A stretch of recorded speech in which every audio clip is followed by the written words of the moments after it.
है जो तुम्हें तुम्हारी ड्रीम जॉब से रिजेक्शन मिल गया? Where were we? I was showing you the door, Mr. Davis.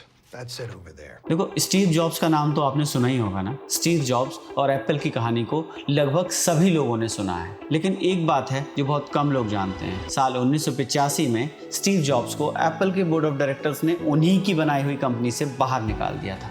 और कारण क्या बताया कि स्टीव जॉब्स के जो डिसीजंस थे वो कंपनी के लिए बहुत रिस्की थे, लेकिन शायद वो लोग ये भूल गए थे कि स्टीव जॉब्स के इन्हीं रिस्की डिसीजंस की वजह से एप्पल बनी थी। देखो, जॉब्स का ना भाई सीन ही यही है।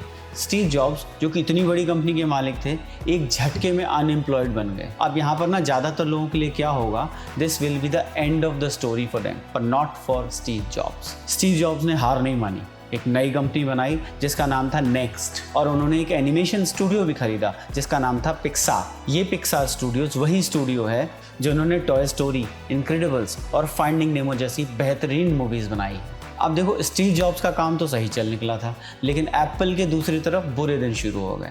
और फिर एक समय आता है जब 12 साल बाद स्टीव जॉब्स को एप्पल फिर से वापस बुलाता है। इस बार स्टीव जॉब्स ने केवल एप्पल को बचाया ही नहीं, बल्कि एप्पल को री इन्वेंट किया। आईमैक, आईपॉड, आईफोन और आईपैड जैसे इनोवेशन इनके वापस आने के बाद ही आए। उन्हीं स्टीव जॉब्स की इनोवेशन और उन्हीं रिस्की डिसीजंस ने एप्पल को दुनिया की सबसे वैल्यूएबल टेक कंपनी बना दी। और आयरनी देखिए, आज उनकी यही रिस्की बिजनेस स्ट्रैटेजीज बड़े बड़े बिजनेस स्कूल्स में केस स्टडी के तौर पे पढ़ाई जाती हैं। तो अगली बार जब कोई तुम्हारे आइडियाज़ को फालतू का एक सपना कहकर टाल दे, या फिर तुम्हारे अपने जुनून को ना समझ पाए, तब भी कोशिश करना बिल्कुल मत छोड़ना। देखो, स्टीव जॉब्स ने भी तो यही किया। उनको निकाल दिया गया, लेकिन उन्होंने उस रिजेक्शन को अपनी ताकत बनाया, क्योंकि जो लोग वक्त से पहले हार मान लेते हैं, दुनिया में कोई भी उनका नाम याद नहीं रखता, लेकिन जो गिर कर खड़े होते हैं वो एक दिन दूसरों को भी रास्ता दिखाते हैं।